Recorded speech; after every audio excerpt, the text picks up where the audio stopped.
Bahia Meio-Dia. Oferecimento Iga Center, 3 lojas para melhor atender. O parceiro forte do Oeste Baiano. Olá, bom dia! O seu Bahia Meio-Dia desta quarta-feira está começando e hoje com imagens novas. Essa imagem é de São Desidério, praça municipal aí da cidade, que inclusive passou por uma requalificação recente, tá? Praça Abelardo Alencar, um dos principais pontos, né, de encontro aí da cidade de São Desidério, onde agora 25 graus nesse momento, tá? 11 horas e 49 minutos. E olha, a gente começa esta edição do Bahia Meio-Dia contando que um vereador de Sobradinho, o atual presidente da Câmara da cidade, Edson Cardoso dos Santos, foi preso por suposto envolvimento em fraudes licitatórias. É o que a Polícia Civil investiga. A gente vai chamar agora Tiago Santos, que chega com mais informações sobre esse assunto. Tiago, o que você já conseguiu apurar até o momento? Bom dia.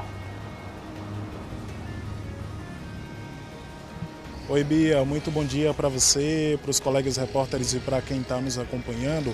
A polícia informou para a gente, Bia, que esses crimes eles foram cometidos nos anos de 2025 e também 2026, este ano. Esse vereador, atual presidente da Câmara de Sobradinho, foi preso em casa, deve ser transferido aqui para o Conjunto Penal de Juazeiro. No total, a polícia cumpriu 7 mandados de prisões, 11 mandados de busca e apreensão. Já a gente volta aqui no Bahia Meio-Dia contando todos os detalhes dessa operação realizada na manhã de hoje no município de Sobradinho, aqui no norte baiano. Bia. Muito importante, Tiago. Obrigada pelas atualizações. E um adolescente foi apreendido em Luiz Eduardo Magalhães após descumprir uma medida protetiva. Segundo a polícia, ele teria ameaçado a ex-namorada usando um revólver. Esse é um dos assuntos de Gabriel Pires, que já está por aqui e adianta pra gente, né, Gabriel? Bom dia.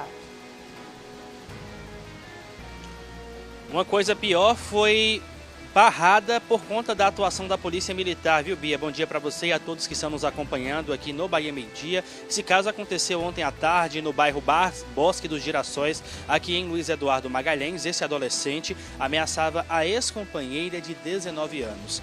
Junto com ele, um homem de 27 anos estava armado e também faria parte desta ameaça. Daqui a pouco eu volto no Bahia Meio-Dia com todos os detalhes deste caso, mais um de violência doméstica contra a mulher. É com você.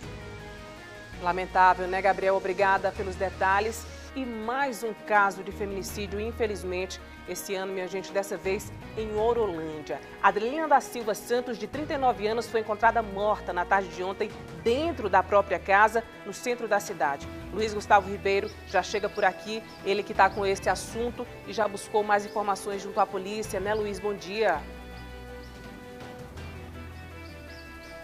Oi, Bia, bom dia para você, bom dia também para quem está nos assistindo. Esse caso foi registrado ontem em uma casa no centro de Orolândia. A Polícia Militar foi acionada e quando entrou no local encontrou essa mulher de 39 anos de idade já sem vida. Segundo a polícia, ela foi vítima de golpes de arma branca. O suspeito desse crime também foi encontrado sem vida. Esse caso já está sendo investigado pela Polícia Civil e já a gente vai trazer todos os detalhes sobre essa história, sobre mais um caso de feminicídio registrado aqui na região norte do estado, viu, Bia? Já aqui no Bahia Meio-Dia. E a gente se pergunta até quando, né, Luiz? Obrigada. Prefeitura de Barra decreta situação de emergência por conta das chuvas. Quem atualiza esse assunto pra gente é Carlos Augusto, que já chega por aqui. Bom dia, Carlos. Ainda chovendo por aí? Chovendo o tempo todo, desde o comecinho da manhã, Bia. Bom dia para você. O sol hoje praticamente não apareceu aqui em Barreiras e em muitas cidades da região oeste a chuva persiste. Tem decreto de emergência em Barra e alagamentos em Xique-Xique. Daqui a pouquinho a gente conta os detalhes completos aqui no Bahia Meio-Dia. Bia, é contigo, a gente volta já. É muita chuva, né, Carlos? E tem alerta também, tá? A gente vai trazer aqui ao longo desta edição do Bahia Meio-Dia. E ainda hoje, a operação da Polícia Federal desarticula grupo investigado por fraude milionária contra a Caixa Econômica Federal. Mandados foram cumpridos em 5 cidades baianas, incluindo Paulo Afonso, no norte do estado. Também vai ter reportagem, tá, sobre o aumento do número de cidades, ou melhor, de acidentes de trânsito envolvendo aí motocicletas em Luiz Eduardo Magalhães. Dados do Atlas da Violência apontam que as motos estão envolvidas em quase 40% desses acidentes com mortes no trânsito. E ainda, a produção de milho cresce na região oeste. A área plantada da cultura se expandiu em 14,3% e produtores rurais estão animados com a safra do grão neste verão. Esses são alguns dos assuntos que você confere a partir de agora no seu Bahia Meio-Dia. Fique com a gente. Aqui já teve uma mudança diferente.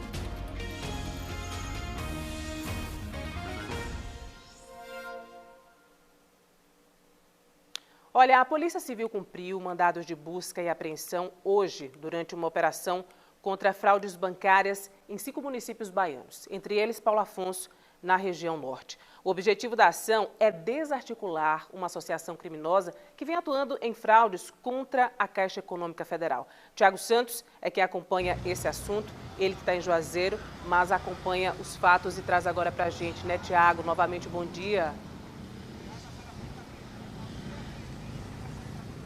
Oi, Bia, bom dia para você, para quem está assistindo o nosso Bahia Meio-Dia. Bia, ao todo essa operação cumpriu 10 mandados de busca e apreensão nos municípios de Salvador, Camaçari, Lauro de Freitas, Itabuna e também Paulo Afonso, aqui na região norte do estado. A polícia não detalhou exatamente quantos mandados foram cumpridos especificamente em cada um desses municípios, mas informou para a gente que em Paulo Afonso, aqui na região norte do estado, houve também uma prisão em flagrante por posse ilegal de arma de fogo. Essa operação foi realizada hoje aí pela Polícia Federal. O objetivo dessa ação, dessa operação, é desarticular uma associação criminosa que é voltada à prática de fraudes contra a Caixa Econômica Federal. Há aí uma informação importante, né, que foi repassada pela polícia, é que não houve o envolvimento de funcionários da Caixa Econômica Federal nesse esquema aí, nessa organização criminosa. São pessoas, segundo a polícia, que não têm vínculo, que não têm ligação com a instituição bancária.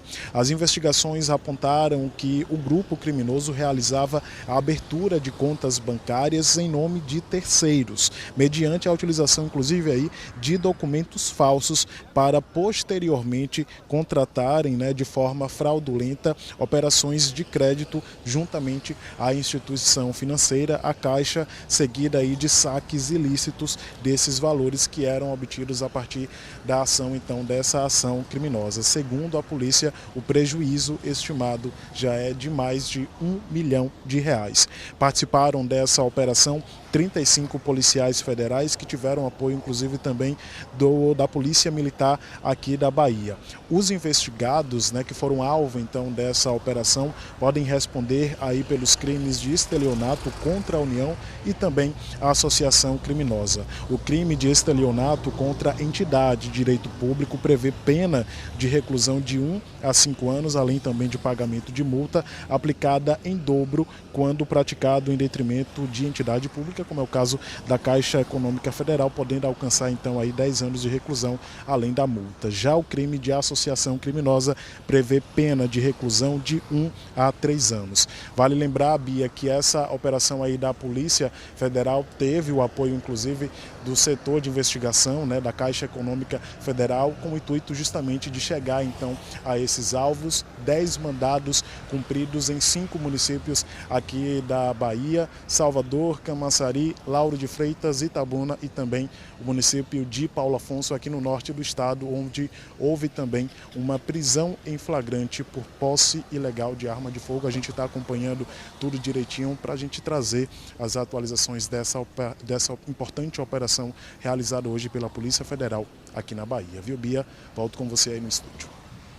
Muito obrigada, Tiago, por todos os detalhes. A gente acompanhava imagens aqui enquanto você trazia as informações, mostrando aí a ação da Polícia Federal, que continua, e a gente vai seguir acompanhando cada passo dessa importante investigação. E olha, 2 homens foram presos em Queimadas durante a Operação Cidade Segura. Segundo a Polícia Civil, um dos alvos é suspeito de um homicídio cometido no dia 8 deste mês, no município. Você acompanha aí imagens na sua tela. O outro teria descumprido uma medida protetiva de urgência solicitada por uma mulher que vem sendo ameaçada, segundo a polícia. Os dois foram localizados após investigações e troca também de informações com a justiça da cidade. Um deles foi encontrado em casa. Os homens foram levados para o Conjunto Penal de Juazeiro, como você acompanha aí nessas imagens enviadas pela polícia, e seguem à disposição da justiça. E no próximo bloco, o homem tira a própria vida após matar a companheira em Orolândia. Andrelina da Silva Santos, de 39 anos, foi encontrada morta na tarde de ontem dentro da própria residência no centro da cidade. Seu Bahia Meio Dia volta já.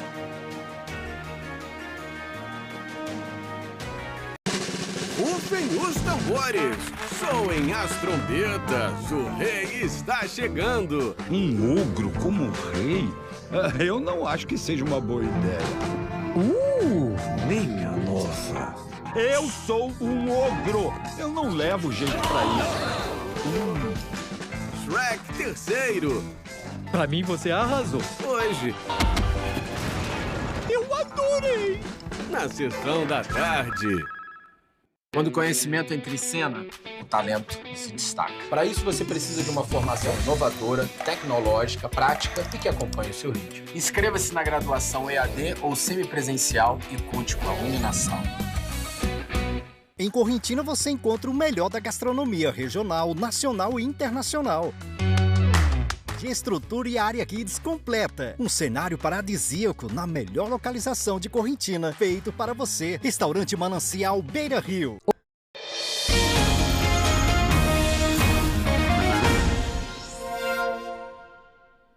De volta com o seu Bahia Meio Dia, agora imagens de Juazeiro, no norte. Juazeiro que segue nublada, tanto partes ali do norte da Bahia quanto do oeste seguem aí com alerta, tá, de chuva. Juazeiro agora fazendo 28 graus, pode ser que chova aí ao longo do dia, de forma leve. Tempo fechado agora na orla da cidade, vaporzinho ali ao fundo, tudo fluindo também em relação ao trânsito. Hora certa, 12:02. Olha, minha gente, uma mulher foi encontrada morta em casa em Orolândia. Segundo a Polícia Civil, ela foi morta com golpes de faca pelo marido, que em seguida tirou a própria vida. A casa onde eles moravam estava fechada, tá? Há alguns dias já, ninguém via mais o casal. E aí os vizinhos perceberam que havia algo estranho e chamaram a polícia. Eles estavam sentindo, né, um cheiro estranho ali aos arredores da casa. Luiz Gustavo Ribeiro já aqui posicionado, traz essa triste informação, né, Luiz? Mais um feminicídio registrado aí na nossa região. Explica pra gente os detalhes desse caso. Oi, Bia, isso mesmo. Esse caso foi registrado na tarde de ontem em uma casa no centro de Orolândia. Segundo informações da Polícia Militar, moradores da região acionaram as equipes policiais para irem até essa casa justamente porque eles sentiram esse forte odor vindo de dentro da residência e também perceberam que a casa estava sem nenhuma atividade já há algum tempo. Os policiais, com autorização da dona do imóvel, entraram dentro dessa casa e encontraram, infelizmente, essa vítima, uma mulher de 39 anos, já sem vida. Segundo informações da Polícia Militar, ela foi identificada como Andrelina da Silva Santos, de 39 anos. O corpo dela foi encontrado com marcas compatíveis a golpes de arma branca. Além disso, a polícia informou que o principal suspeito desse crime também foi encontrado nessa casa, já sem vida. Ele foi identificado pela polícia como Anderson da Silva Gama Oliveira, de 26 anos de idade. Era companheiro aí dessa mulher e apontado como principal suspeito desse caso. Esse caso agora segue em investigação com a Polícia Civil. Nós estamos aqui com o Dr. Leonardo Virgílio, que é o responsável pela 16ª Corpim. Doutor, um caso de feminicídio aqui na nossa região, a gente estava até conversando que não é muito comum ter esses casos aqui nessa região de Jacobina, mas o que já se sabe sobre esse crime que aconteceu em Orolândia? Boa tarde. Boa tarde, Luiz. Boa tarde, Bia. Infelizmente, nós recebemos essa notícia ontem dessa morte trágica, onde mais uma mulher foi vitimada. E infelizmente o seu companheiro também tirou a própria vida. Eles foram encontrados dentro da sua residência, né? O forte odor chamou a atenção dos vizinhos, que acionou a Polícia Militar e depois a Polícia Civil com o DPT foram até o local. A Delegacia Territorial da cidade de Orolândia já instaurou o inquérito policial e está apurando a motivação, as circunstâncias que esse fato ocorreu. Já tem ideia, algum indício do que pode ter motivado esse crime? Nós não temos ainda, porque trata-se de um crime que ocorreu dentro da própria residência, ela estava trancada. Os indícios é de que ocorreu dentro do ambiente familiar, e aí as investigações é que vão apontar qual foi a motivação que levou a esse rapaz a cometer esse ato e em seguida atentar contra a sua própria vida. Bia, a gente estava conversando aqui, o ano passado a 16ª Corpim, que envolve Jacobina, inclusive a cidade de Orolândia e outros municípios aqui da região, não registrou nenhum feminicídio, e esse ano já começa com esse feminicídio. Não são crimes comuns, mas as pessoas podem denunciar, né, violência doméstica. Qual é a orientação para essas pessoas em relação a esses crimes? A orientação, Luiz, é que sempre procure a Polícia Civil. Nós temos aqui em Jacobina a NEAM, que é o Núcleo Especial de Atendimento à Mulher. E quando não tiver, qualquer delegacia da sua unidade, da sua cidade, tem um delegado, tem um investigador, tem um escrivão de polícia que pode recepcionar qualquer denúncia, qualquer ocorrência. Além dos canais de comunicação, Disque Denúncia, através do 181, o vizinho, o terceiro, que não quer se identificar, pode fazer essa denúncia quando uma mulher está sendo vítima de alguma violência doméstica ou de um companheiro, para que a gente tome providências para que esses fatos não aconteçam. Quanto mais denuncia, mais fácil o trabalho da polícia. Quanto mais denuncia, quanto mais a sociedade esteja atenta a esses tipos de ocorrência, a gente vai evitando que mulheres, infelizmente, venham a ser mortas na nossa sociedade. Muito obrigado, doutor, pelas informações. Então é isso, Bia. O caso segue sendo investigado pela Delegacia Territorial de Orolândia. O corpo dessa mulher de 39 anos de idade foi encaminhado aqui para o IML de Jacobina. Agora a polícia trabalha para poder entender a motivação. Como o doutor Virgílio falou, um crime de violência doméstica. A polícia agora vai identificar se teve outros indícios, né, se esse crime já vinha acontecendo, que é além da morte em si, né? O crime, às vezes, é a agressão, o desrespeito dentro de casa. Por isso que o doutor falou, né? Quem puder denunciar, quem souber, às vezes o seu vizinho, sua vizinha está sofrendo um tipo de violência doméstica, para procurar a Polícia Civil, porque essa denúncia é muito importante para que esses casos sejam evitados. Ano passado a região não registrou nenhum caso aqui, a região de Jacobina, mas esse ano já começa o ano com essa triste notícia. Infelizmente, essa mulher de 39 anos de idade acabou perdendo a vida pelo próprio companheiro dentro de casa, viu, Bia? A gente vai continuar acompanhando toda essa história aqui em Jacobina. Volto contigo no estúdio.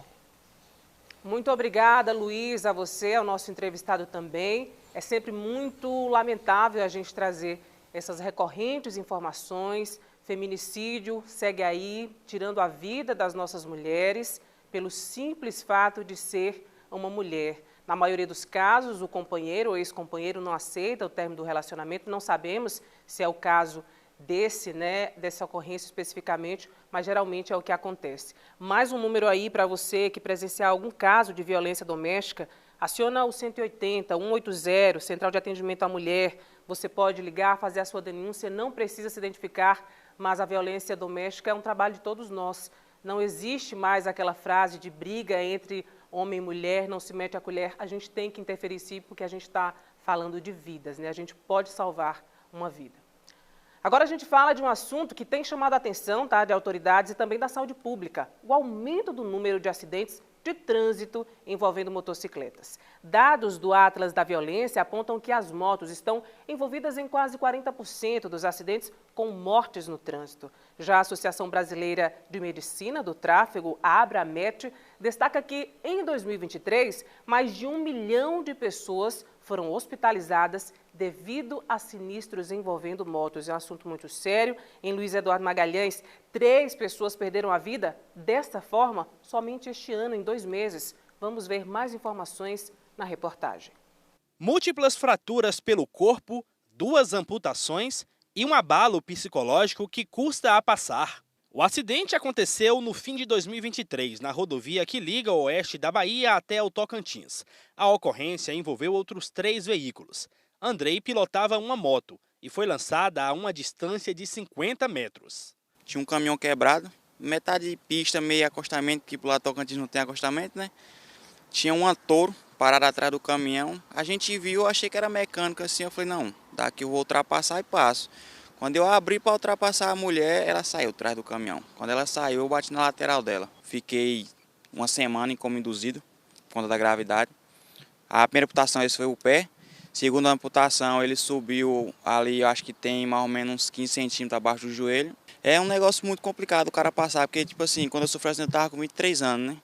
Então, meio que na flor da idade ali. No ano passado, foram registrados aqui em Luiz Eduardo Magalhães 17 óbitos no trânsito, sendo 10 envolvendo motociclistas. Nos 2 primeiros meses deste ano, já são 5 mortes, 3 envolvendo motociclistas ou passageiros de motos.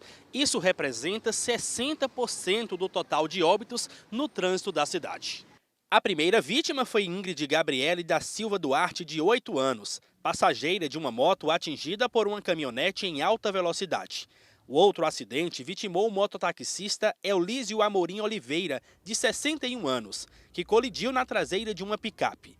O entregador José Ademir da Silva, de 37 anos, foi a terceira vítima fatal do trânsito, após colidir com um caminhão-tanque. Os 3 casos aconteceram no perímetro urbano da BR-242 e nas avenidas laterais, vias com grande fluxo de veículos. Não é só em Luiz Eduardo, isso é um problema que está tendo em todo o Brasil, onde as motocicletas estão se envolvendo em mais acidentes e, na grande maioria, com vítima fatal. Existe o que é legal e o que é ideal, né? A forma legal diz que o maior tem que cuidar da segurança do menor, mas na prática a gente sabe que é diferente.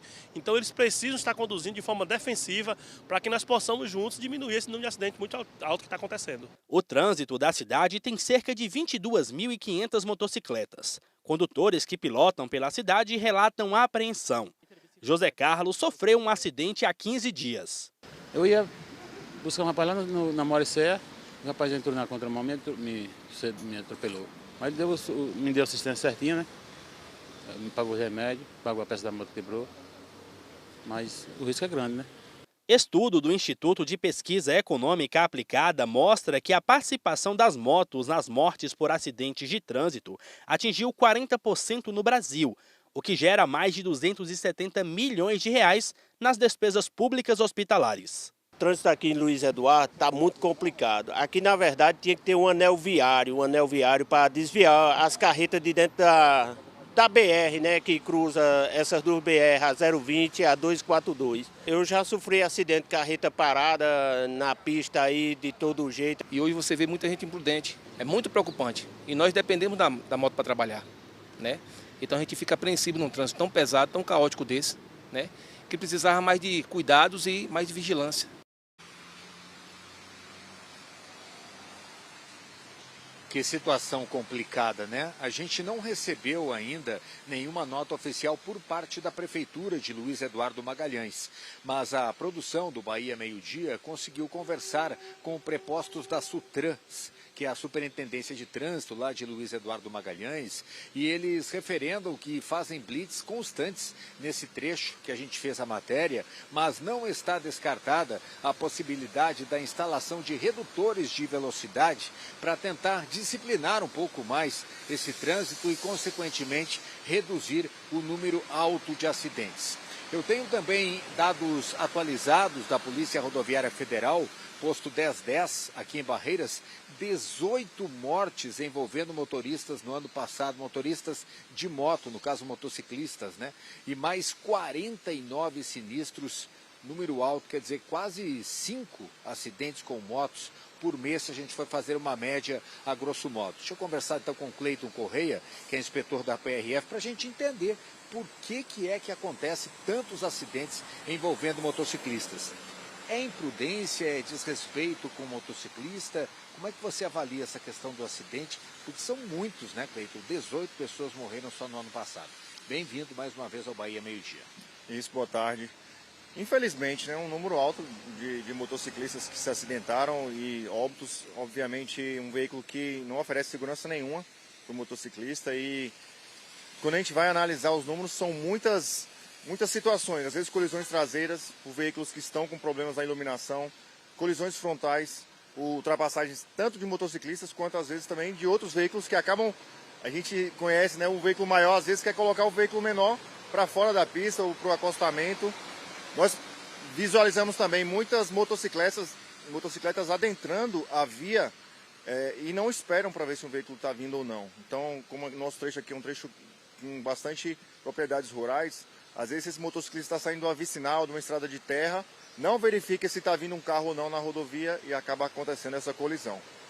Para se ter ideia, no ano passado nós fizemos mais de 1.500 multas só em motociclistas, foram quase 400 multas pela falta do uso de capacete, que torna aí a questão muito mais perigosa ainda. Mais de 200, cerca de quase 300 motociclistas sem CNH no ano passado e 90 motocicletas com problemas na iluminação. Então tudo isso vai somando, né, a imprudência desse condutor, a não esperar, às vezes fazer uma ultrapassagem, não respeitar a faixa contínua, acostamento também, infelizmente a gente presencia muito e acabamos infelizmente com essa quantidade de óbitos causados aí em acidentes com motociclistas. A orientação, então, já que eles são a parte mais frágil do trânsito, né, junto com o pedestre, é ter mais cuidado?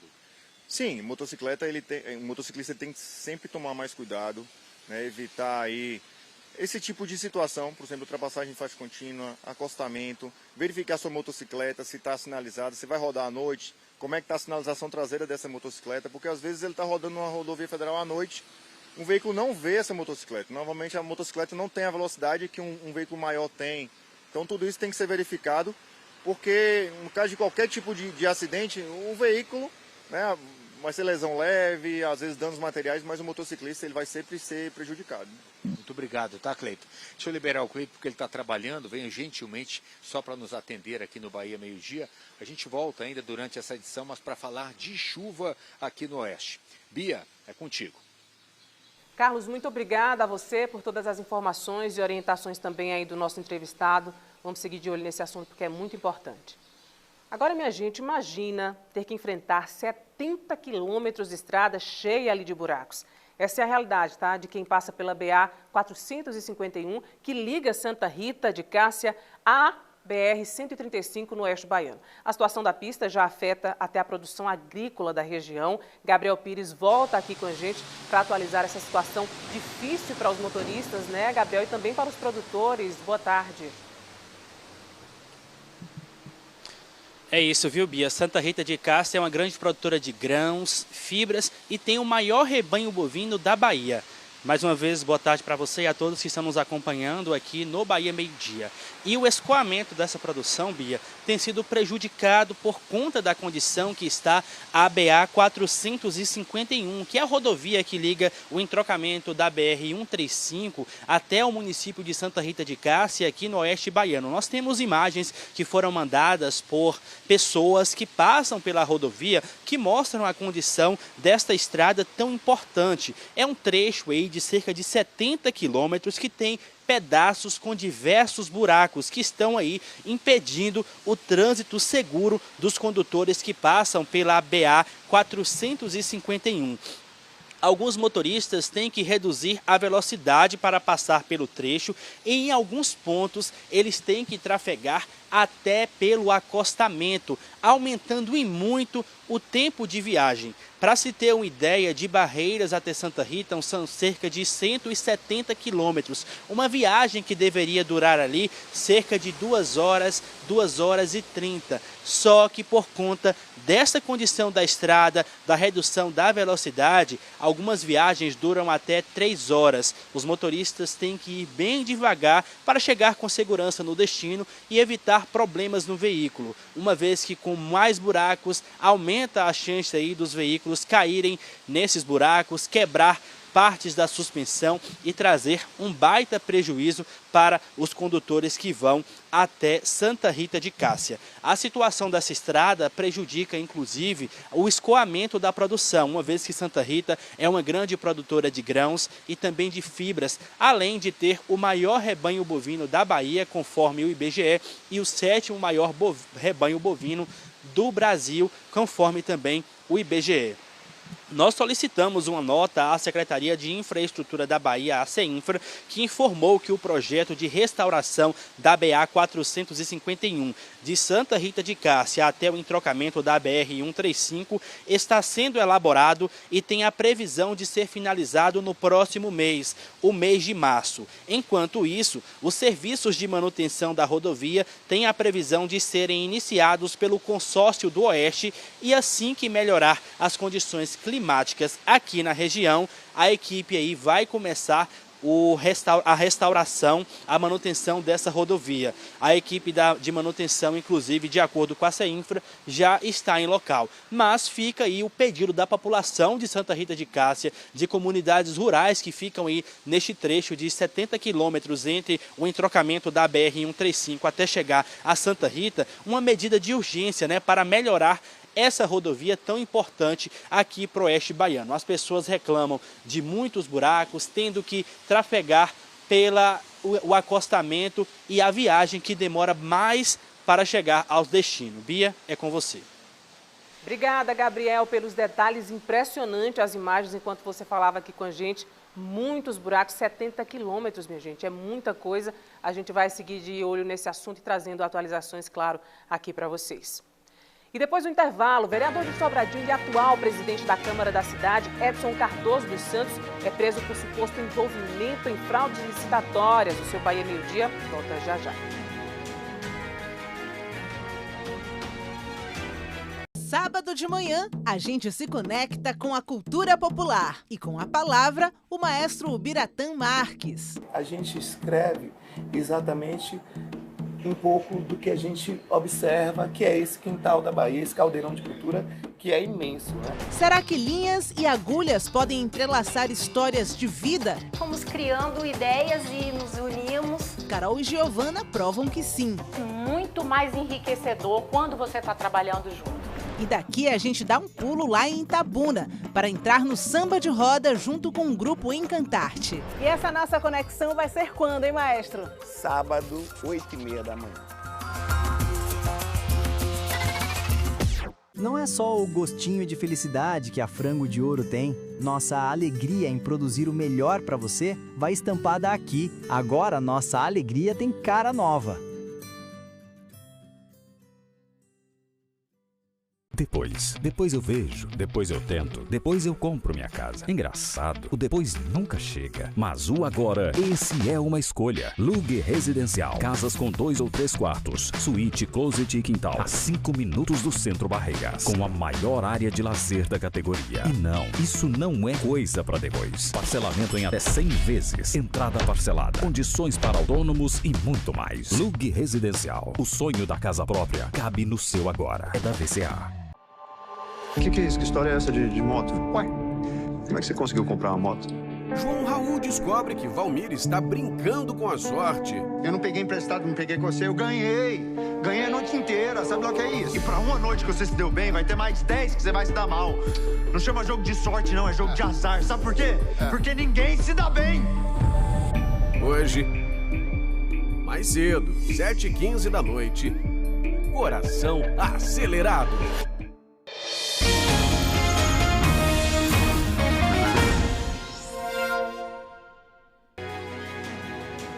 Voltamos com o seu Bahia Meio Dia fazendo esse giro pelas duas regiões. Agora a região oeste, Luiz Eduardo Magalhães, também estreando aqui com imagens de cima. Ali a gente vê um pouquinho do horizonte. Olha aí, câmera também mostrando a chuva agora em Barreiras. BR-242 fazendo esse giro para você. Em Luiz Eduardo Magalhães, 25 graus agora. Barreiras também nessa média aí. Ambas as cidades podem ter ainda chuva ao longo desta quarta-feira. Hora certa, meio-dia e 23 minutos. Olha, uma carreta carregada de soja tombou na BR-242 entre Barreiras e Luiz Eduardo Magalhães. Imagens agora na sua tela. Isso foi na tarde de ontem, tá? Segundo a Polícia Rodoviária Federal, o acidente aconteceu por volta ali das 2h30 da tarde. A rodovia ficou parcialmente interditada por cerca de 3 horas. Ainda bem, não houve feridos e todo o fluxo aí foi reconstituído nesse trecho aí da BR-242. E olha, o presidente da Câmara de Vereadores de Sobradinho foi preso em casa hoje pela manhã durante uma operação da Polícia Civil. Ele é investigado pelo crime de fraudes em licitações nos anos de 2025 e 2026. Tiago Santos é quem chega agora e atualiza esse caso para a gente, tá?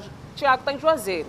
Juazeiro que fica ali pertinho de Sobradinho, então ele está com todas essas informações e chega aqui com a gente, né, Tiago? O que você conseguiu apurar até o momento? Boa tarde. Pois então, Bia, esse vereador ele foi preso, né, durante uma ação da Polícia Civil. Essa operação, na verdade, ela cumpriu ao todo 7 mandados de prisão e 11 mandados também de busca e apreensão. Um dos alvos é esse vereador, né, que é inclusive o atual presidente da Câmara Municipal de Sobradinho, o Edson Cardoso dos Santos. Ele inclusive foi preso em casa.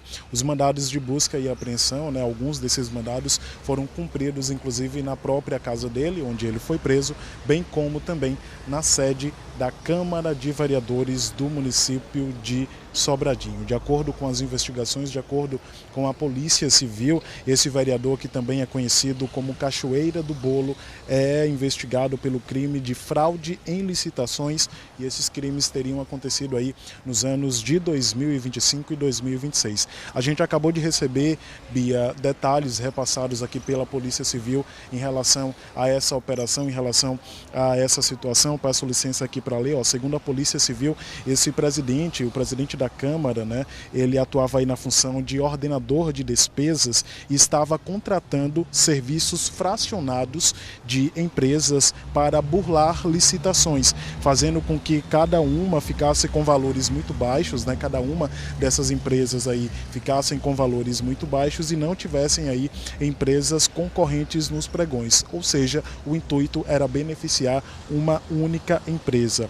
Também a polícia cumpriu aí mandado de busca e apreensão na casa e no escritório do advogado da Câmara de Vereadores de Sobradinho, pois segundo a polícia, esse advogado estava facilitando as fraudes por meio de liberação de processos jurídicos da Câmara. Ele não foi preso, mas está afastado aí das funções, o advogado da Câmara de Sobradinho, no período de 30 dias. O delegado informou, né, que até o presente momento o que se sabe é que o vereador preso lá em Sobradinho deve responder pelos crimes de associação criminosa, dispensa ilegal de licitações e fraudes, e se condenado pode pegar até 100 anos de prisão em regime que deve ser ainda definido. Esse vereador ele foi preso em casa no município de Sobradinho, mas ele deve ser transferido aqui para o presídio, o Conjunto Penal de Juazeiro. Ele inclusive também foi afastado aí das suas funções, né, de presidente da Câmara pelo prazo inicialmente de 90 dias. Vale lembrar que esse vereador foi eleito em Sobradinho em 2020, foi reeleito em 2024 e aí na eleição, né, da presidência, da mesa diretora da Câmara, ele foi eleito, né, como presidente justamente no ano de 2025, que foram quando esses crimes, segundo a polícia, começaram a ser cometidos. O vereador é do Partido Social Democrático, o PSD. Estamos inclusive aguardando um posicionamento do partido em relação a essa situação. Ele tem 45 anos. Essas investigações elas continuam, inclusive a nossa equipe de produção está apurando tudo certinho para a gente trazer os detalhes aqui nos nossos telejornais dessa situação que acabou aí, né, Bia, na prisão desse vereador do município de Sobradinho, presidente da Câmara. Eu volto com você aí no estúdio. Tiago, muito obrigada por todos os detalhes, a nossa equipe de produção também por seguir ao longo de toda essa manhã apurando esse caso. A gente vai ficar de olho no andamento das investigações. E olha, uma notícia agora muito difícil, tá, de ser dada aqui. Minha gente, um bebê de 8 meses foi agredido ontem pelo próprio pai. Se é que a gente pode chamar alguém desse tipo de pai, né?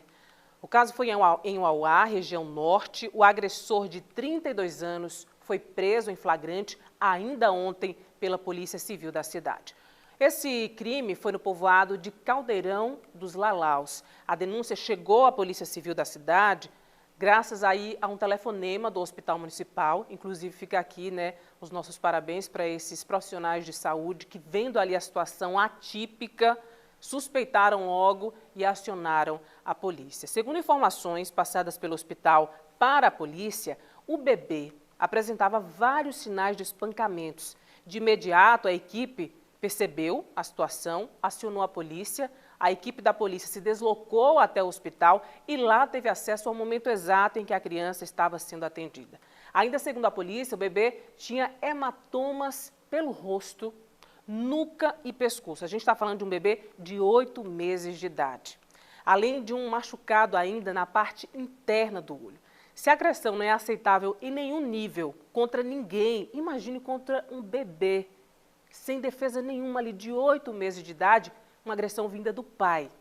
A mãe relatou que seu companheiro chegou em casa sob efeito de bebidas alcoólicas, eles discutiram, ela precisou sair e quando retornou para casa, encontrou a criança espancada e chorando muito. Ela disse ainda que esse homem aí, pai, ameaçou ela, dizendo que na próxima vez mataria a criança. Ele também estava no hospital no momento da chegada da polícia e foi preso em flagrante, continua à disposição da justiça e a gente vai seguir muito de perto esse caso para saber o que vai acontecer com esse homem que agrediu, espancou um bebê de 8 meses de idade. Nossa equipe de produção também está buscando aí junto ao Hospital da Cidade e a polícia saber do estado de saúde desse bebê que tinha diversos hematomas pelo corpo. Nossa solidariedade, na verdade, aqui também para essa mãe que enfrenta aí, né, uma dupla agressão. A gente vai acompanhar, minha gente, esse caso e trazer mais detalhes aqui ao longo dessa semana. É muito triste e lamentável. E olha, um adolescente foi apreendido no oeste baiano após descumprir uma medida protetiva. É agressão após agressão, né, sempre envolvendo mulheres também aqui. Muito difícil a gente chegar sempre com essas notícias. Segundo a polícia, ele teria ameaçado a ex-namorada, tá, uma jovem de 19 anos, usando um revólver. O caso aconteceu em Luiz Eduardo Magalhães. Gabriel Pires acompanha esse caso e chega aqui agora para a gente, né, Gabriel, mais um caso aí de violência. Ele já teria praticado uma violência contra a ex-namorada, tinha então essa medida protetiva, mas ele burlou essa medida, descumpriu. Boa tarde, meu amigo. Deveria ficar afastado, né, uma distância segura para a ex-companheira, mas violou essa medida protetiva, viu, Bia? A polícia militar prendeu esse homem ontem à tarde aqui em Luiz Eduardo Magalhães, no bairro Bosque dos Girassóis, por volta das 17 horas e apreendeu ele e encaminhou para a Polícia Civil aqui do município. Esse adolescente de 17 anos, ele é acusado de ter ameaçado a ex-companheira dele de 19 anos. Junto com esse jovem estava um homem de 27 anos que estava armado com uma pistola calibre 38, que teria sido aí utilizada para ameaçar a ex-companheira.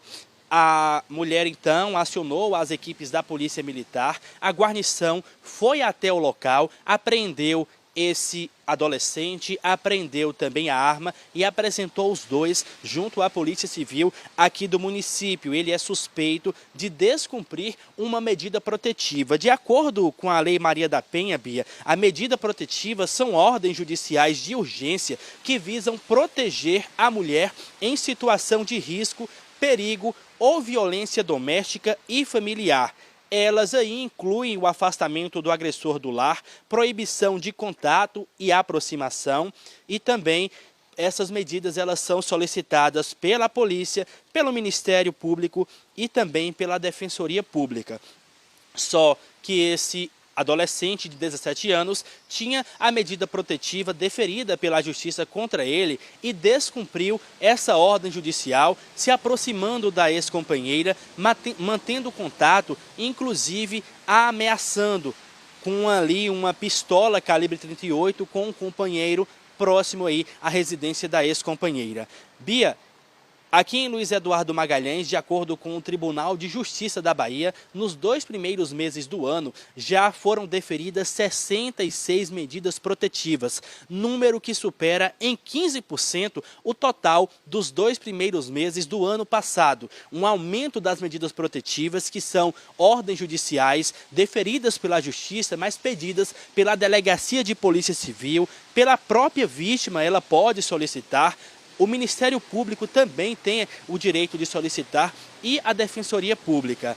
é um caso grave, mais um caso grave de violência doméstica contra a mulher, que foi freada aqui em Luiz Eduardo Magalhães, graças a essa atuação das equipes do 27º Batalhão de Polícia aqui de Luiz Eduardo Magalhães, que conseguiram rapidamente, foram acionados, foram até a residência que fica no bairro Bosque dos Girassóis, aqui em Luiz Eduardo Magalhães, apreendeu esse jovem, esse adolescente de 17 anos e apresentou ele na Delegacia de Polícia Civil aqui em Luiz Eduardo Magalhães. Junto com ele, a polícia também apresentou uma arma de fogo calibre 38.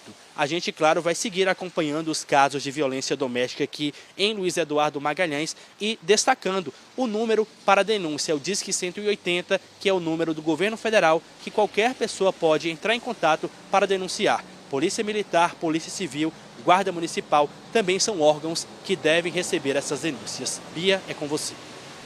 Gabriel, muito obrigada por todos os detalhes e com certeza a gente vai seguir de olho aí nesse assunto. E olha, um homem foi morto ontem no bairro Capelinha, em Morro do Chapéu. A Polícia Militar foi chamada até o bairro para acompanhar um registro de disparos de arma de fogo e quando chegou, encontrou a vítima, Adailton de Oliveira, de 52 anos, morto já no local. Imagens aí da rua, na cidade de Morro do Chapéu, onde tudo isso aconteceu. A perícia foi realizada no mesmo local, as diligências estão sendo feitas para identificar o suspeito, responsável por esse crime, por ter matado este homem e também esclarecer a motivação de tudo isso. E as lavouras de milho no oeste baiano se desenvolvem bem e já apresentam espigas formadas. Tá? Em Luiz Eduardo Magalhães, produtores apostam no sequeiro e enfrentam, claro, desafios com pragas, enquanto a região registra crescimento na área plantada. São muitos desafios, a estimativa é de mais de 1.300.000 toneladas na nova safra, mesmo em meio aos problemas. Acompanhe na reportagem. As espigas já começam a ganhar forma, sinal que uma promissora safra se desenvolve na lavoura. Nesta propriedade, que fica em Luiz Eduardo Magalhães, região oeste, o milho verão foi plantado há 60 dias. São 500 hectares. A fazenda retomou a semeadura do grão há 4 anos e adota o regime de sequeiro, que depende apenas das chuvas. O manejo no campo é tocado pelos irmãos Paulo e Luiz Marcelo. A gente teve pouca chuva em janeiro e agora chovendo ele enche grão aí. E vai dar, a expectativa é muito boa. A lavoura apresenta bom desenvolvimento vegetativo. Os principais desafios estão relacionados ao controle da lagarta do cartucho e da cigarrinha do milho, pragas que podem provocar severas perdas na produtividade. A gente no início da cultura teve alguns problemas aí, principalmente com lagarta, então a gente teve que entrar com as aplicações aí nos períodos indicados, mas assim, tivemos um bom controle e hoje os problemas fitossanitários estão sanados, a gente tem uma ótima cultura implantada com boas expectativas de colheita. Aqui no oeste baiano, o milho verão é cultivado entre os meses de outubro, novembro e dezembro. Na safra 25-26, a Associação dos Agricultores Irrigantes da Bahia, AIBA, aponta que foram plantados 120.000 hectares da cultura. A área de semeadura aumentou em 14,3%. A colheita deve começar em junho. A estimativa de produção é de 1.346.000 toneladas do grão. O aumento, além do fator agronômico, que o milho, além de ser uma cultura base de importância econômica, ele tem uma importância considerável, principalmente com relação aos fatores agronômicos, que se refere à questão rotação de cultura, principalmente com relação quando se fala em aumento de palhada, na cobertura do solo e também, principalmente, a rentabilidade e a liquidez para o mercado. Então, a reboque está vindo alguns motivos, alguns produtores estão sendo procurados, demandados, principalmente pela matriz produtiva. A indústria de etanol já está começando a demandar matéria-prima, principalmente no que se refere a milho e sorgo. E nos próximos anos o cenário será bem promissor para as duas culturas. A Bahia é o segundo maior produtor de milho do Nordeste, atrás do Maranhão. O grão produzido é destinado à alimentação animal e humana. Para o diretor da AproSoja, entidade que reúne produtores de soja e milho na Bahia, a instalação da maior biorrefinaria de grãos da América Latina nesta parte do estado pode abrir um grande mercado consumidor. Qualquer iniciativa no sentido de gerar uma demanda interna aqui na região para o milho, ela é bem-vinda, tanto a uma refinaria como a possibilidade por exemplo, do advento existem projetos de suinocultura e outras para tentar gerar um consumo, não apenas a região produzir e depender de uma exportação para o mercado interno ou mercado externo. A capacidade da usina é de 1 milhão de toneladas. Ela tem um aspecto positivo, que ela é uma usina, ela é flex, o processamento. Ela pode migrar do milho para o sorgo ou do sorgo para o milho. Cenário que anima quem dedica seus dias ao trabalho no campo. A ideia é a gente rotacionar sempre e todo ano ter milho, para a gente sempre ir melhorando as áreas, fazendo palhada, que aqui na região, como a gente tem um solo muito arenoso, a gente precisa dessa matéria orgânica para melhorar a produtividade também. E devem aumentar para a próxima safra? A ideia é a gente chegar aí nos 20% a 30% de milho. A ideia é essa, se tudo correr bem, se a gente for bem, essa é a ideia de aumentar um pouco mais. Tem mercado para isso? Tem mercado para isso, com certeza. Ainda mais com o advindo dessas empresas novas aí, ajuda a gente a ter uma certeza maior na hora da venda, né? É isso aí.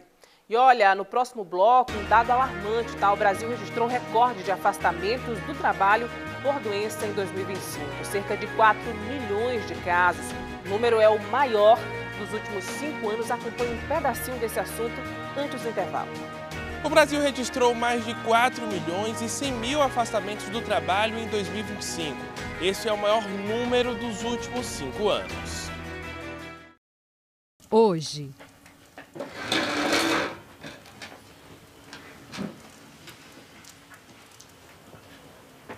Não fique triste comigo, Matilde, por eu ter mandado a Florinda no seu lugar. Mas eu estava tão bem lá, senhora. Eu sei que estava. Mas a senhora só fez questo. Perché o tuo marito me levou para comer com ele no restaurante do trem.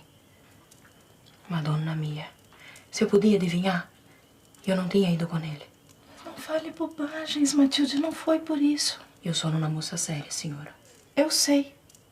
Tão séria que eu a prefiro ter aqui comigo no lugar da Florinda. Por que a senhora está falando questo? Porque eu conheço o marido que eu tenho. E eu confio em você, Matilde. Confio mais em você do que eu confiava naquela ragazza. Va bene, senhora. Va bene. Terra Nostra. Não fique dando voltas por aí. Volta às aulas é no Comercial Alencar. Caderno capa dura, 10 matérias a partir de R$ 16,25. Massinha de modelar 12 cores, R$ 4,70. Kit mochila com carrinho e estojo a partir de R$ 179. Caderno brochura a partir de R$ 6,90. Se comparar, você compra no Alencar. Volta às aulas Comercial Alencar. 2 lojas, Barreiras e Luiz Eduardo. O Super Mega Vendas está de volta em Barreiras e Luiz Eduardo Magalhães, dias 27 e 28, evento que já virou tradição com as melhores condições do Grupo Primavia. É taxa zero para você sair de carro novo, a melhor avaliação do Oeste Baiano, pagando até tabela FIP no seu usado. Tem bônus de até R$55 mil e ainda cheque bônus de R$1.000 para fechar negócio. É oportunidade de verdade com estoque especial esperando por você. Super Mega Vendas com Grupo Primavia. Aqui não perdemos negócio. Barreiras e Luiz Eduardo Magalhães. Consulte condições de cada marca.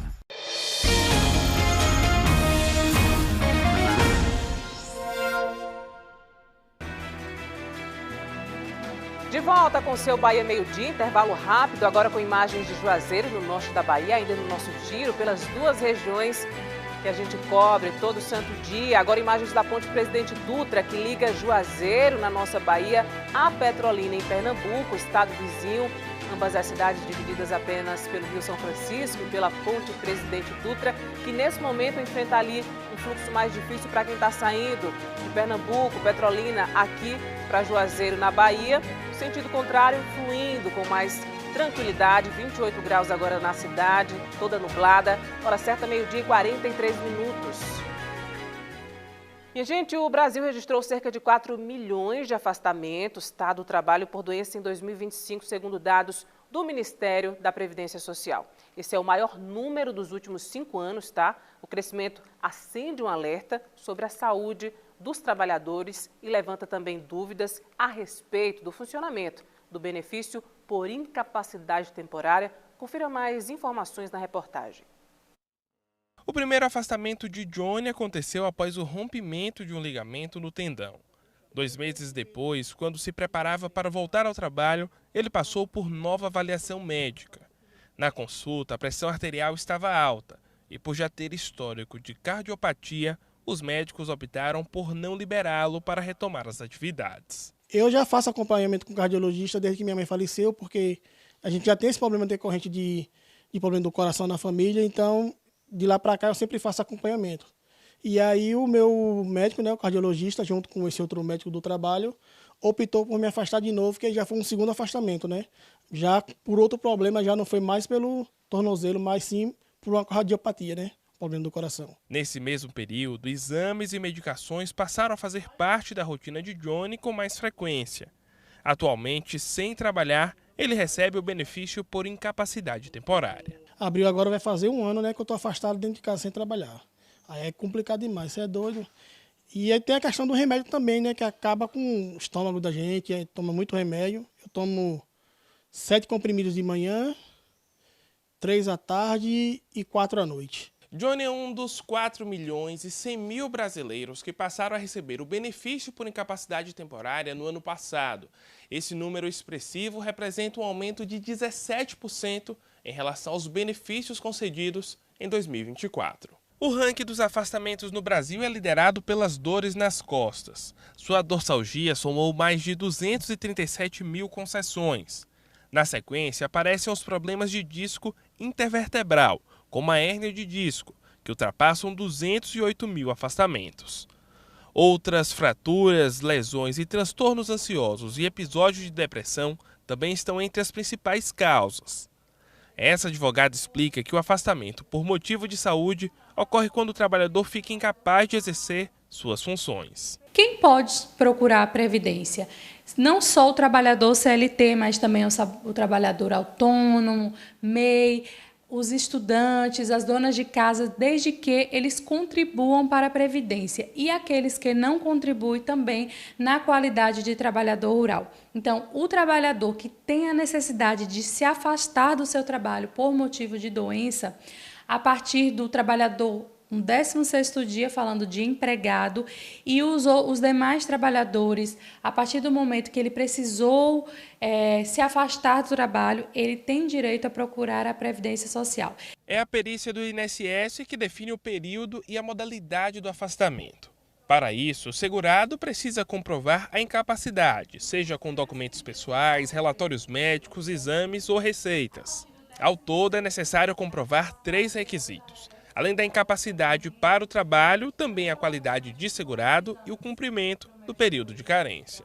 Dessa forma, quem determina o tempo que ele vai ficar afastado seria o médico. Então, o trabalhador ele vai procurar um sistema de saúde, seja particular ou privado, particular, público, e nesse sentido ele vai buscar um relatório médico com CID que vai mostrar qual é a doença e que ele está incapacitado. Eu sinto dores todos os dias, eu sinto dores nos ombros, eu sinto dores nas mãos, eu sinto dores nos pés, no solado do pé, eu sinto dores no dedo do pé, eu sinto dores aqui, ó, na palma da minha mão, e aqui em cima também eu fico assim sempre enfergando, porque eu não aguento a dor. Desde então, Cleilda recebe o benefício por incapacidade temporária. Ao longo desse período, ela enfrentou dificuldades e chegou a passar 1 ano sem receber nada. Mesmo assim, ela reconhece a importância do benefício. Porque na empresa você tem o seu salário, você tem seus benefícios. Quando você passa para o INSS, você recebe só um salário mínimo. Um salário mínimo não dá para suprir, porque a medicação é muito cara. Você tem que tá fazendo exame constantemente, mas ainda agradeço, né? Porque tem gente como eu que não está encostada ainda, não conseguiu se encostar. Então não recebe nesse salário mínimo. Então eu sou grata a Deus por isso. Pois é. Agora a gente muda de assunto, vamos falar de futebol. Rainan Peralva chega com as notícias do GE.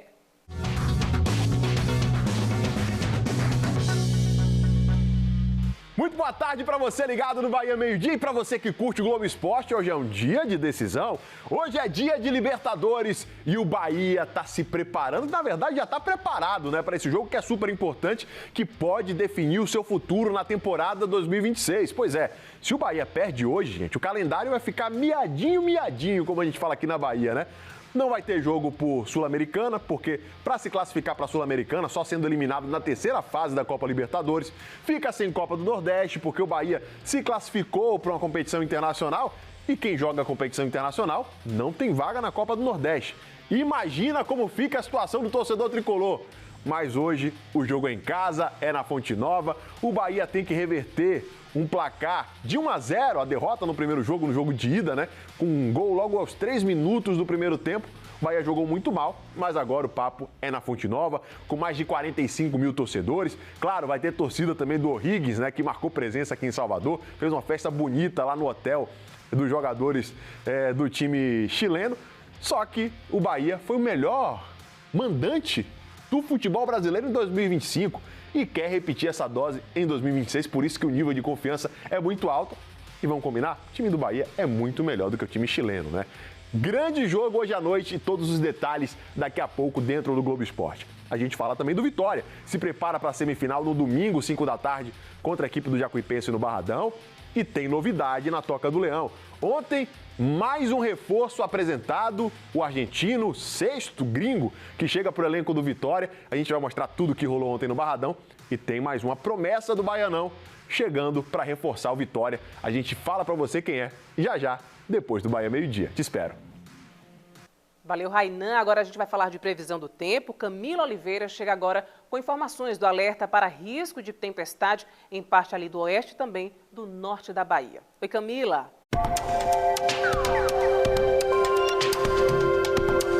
Olá, pessoal, muito boa tarde para vocês nesta quarta-feira. Passo por aqui com um recado para toda a nossa Bahia, viu? Estamos em alerta para risco de tempestade e a chuva já cai em todo o nosso estado, diferentes regiões registrando transtornos. Oeste, parte do norte do Vale do São Francisco, também Chapada Diamantina e Sudoeste tem chance.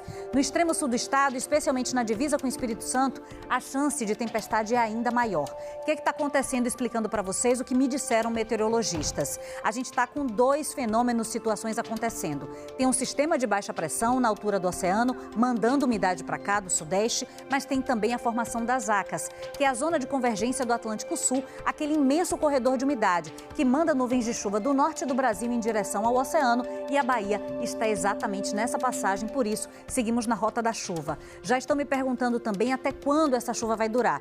Já antecipo para vocês que para grande parte da nossa Bahia, até o fim de semana, vamos ter essa condição de muitas nuvens de chuva, e a chuva não vem sozinha, ainda acompanhada de raios e trovoadas e ventos que podem ficar mais intensos. Então, muito cuidado, alerta aí, a gente segue monitorando daqui. Um beijo, viu, para vocês.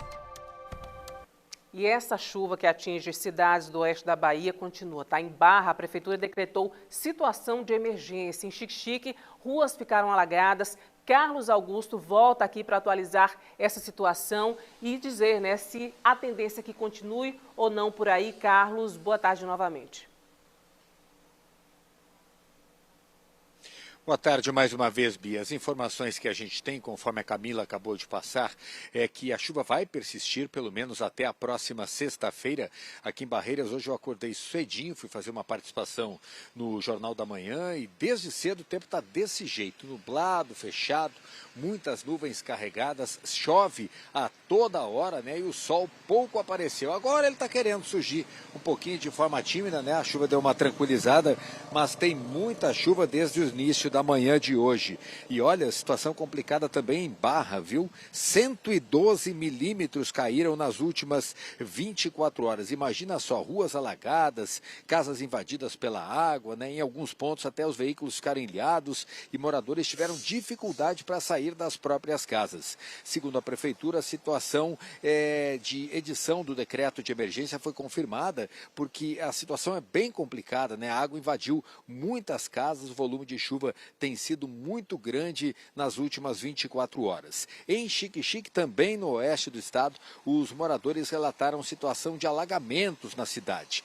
A gente percebeu que a região da feira da cidade, que nós mostramos inclusive aqui no Bahia Meio-Dia na semana passada, voltou a alagar novamente, né? Algumas barracas ficaram completamente embaixo d'água após um forte temporal que atingiu a cidade ontem à tarde e hoje pela manhã. Mais ou menos 5 horas de chuva intermitente. E eu tenho uma nota aqui da prefeitura dizendo que Xique-Xique, né, registrou também hoje de manhã um grande volume de chuva. Não há registro, pelo menos, de desalojados ou pessoas desabrigadas. Em relação aos vídeos, né, que estão circulando principalmente nas redes sociais, a prefeitura diz que trata-se do acúmulo de água na região mais baixa da cidade. Devido ao grande volume de chuva e ao nível elevado do Rio São Francisco, o escoamento da água está ocorrendo de uma forma muito lenta, né? A gente segue, então, monitorando a situação e a prefeitura informa que vai adotar todas as medidas necessárias para garantir tranquilidade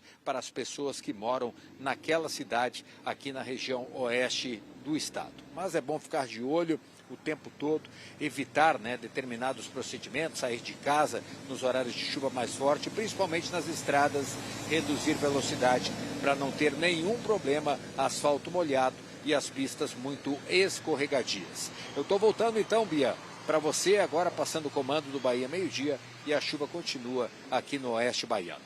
Bia, é contigo. Muito obrigada, Carlos, pelas informações. A gente vai seguir de olho. E agora, do oeste, a gente vai para o norte saber como que está essa situação da chuva por lá. Teve também caso de alagamento em Campo Formoso. Luiz Gustavo Ribeiro volta com essas informações. Oi, Luiz. Oi, Bia. Pois é, Campo Formoso registrou uma forte chuva tanto na tarde quanto na noite de ontem. Essa chuva atingiu a sede e a zona rural do município. De acordo com os índices pluviométricos, na sede do município foi um acumulado de cerca de 75 milímetros de chuva e é claro que muitos transtornos foram provocados. De acordo com a prefeitura, não houve registro de alagamentos na sede, mas na zona rural houve registro de alagamentos e também de outros transtornos. O maior volume registrado na zona rural foi no povoado de Laje dos Negros. Além disso, também teve registros em Patos, no Sítio do Meio e em Araras. Segundo a prefeitura, não há o registro oficial do índice pluviométrico na zona rural do município, mas os indícios é que em Lajes dos Negros tenha chovido cerca de 100 milímetros aí ontem, né? A chuva tenha ultrapassado 100 milímetros. Imagens enviadas por moradores apontam aí casas que foram invadidas pela água, também ruas alagadas e riachos que transbordaram. Esses riachos que transbordaram acabaram afetando também estradas da região. Isso acabou atrapalhando o fluxo dos moradores por lá. Essas estradas ficaram temporariamente intransitáveis. Os maiores prejuízos foram em Lajes dos Negros. A Prefeitura de Campo Formoso informou que não há registro de desalojados nem de desabrigados e também informou que também não há registro de desabamento de quedas de árvores, nem desabamentos nem de quedas de árvores.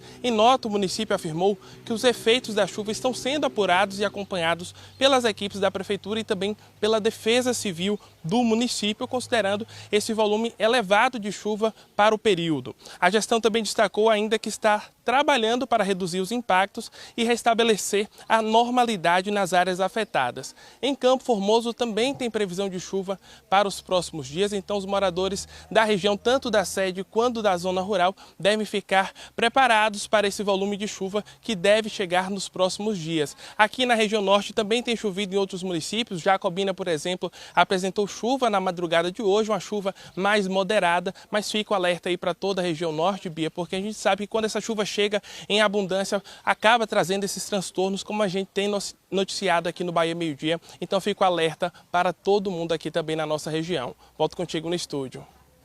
Muito obrigada, Luiz, pelas informações. Estão atualizando para você situação aí de alerta de probabilidade de tempestade em partes do norte e também do oeste. Continua aí até a próxima sexta-feira. E olha, antes de encerrar o nosso Bahia Meio-Dia, fazer uma pausa aqui para parabenizar duas cidades muito importantes para a gente, o município de Vanderlei, no oeste, e São Gabriel, no norte. Ambas as cidades estão completando hoje 41 anos de emancipação política e o que a gente deseja, é claro, é muito desenvolvimento e progresso para todos vocês. A gente volta a se encontrar amanhã, às 11h45. Até lá.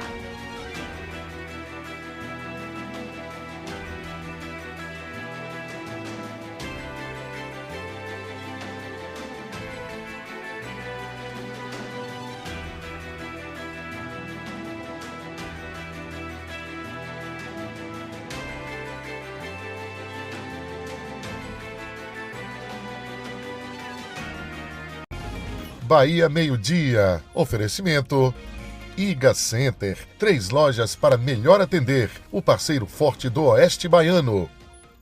O Brasil eliminou Maxiane.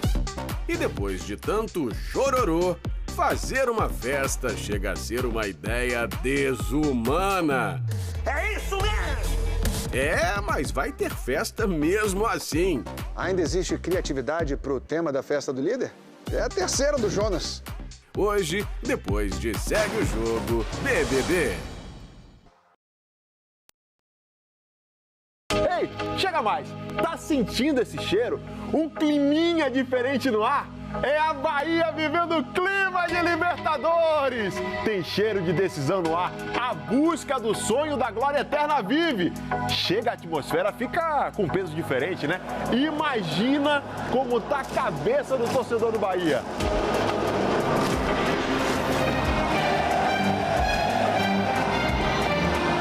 Porque hoje é dia dele fazer a diferença.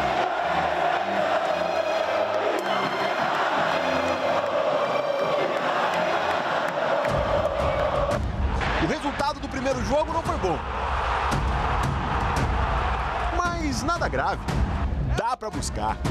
Acredita, tricolor. O melhor mandante do futebol brasileiro em 2025 quer mostrar que segue avassalador na Arena Fonte Nova. Do Bahia! Isso passa pelo jogo de hoje. Bahia e O'Higgins não é só mais um jogo de Libertadores.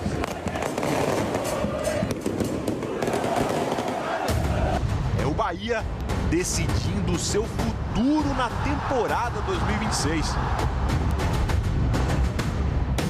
Vencer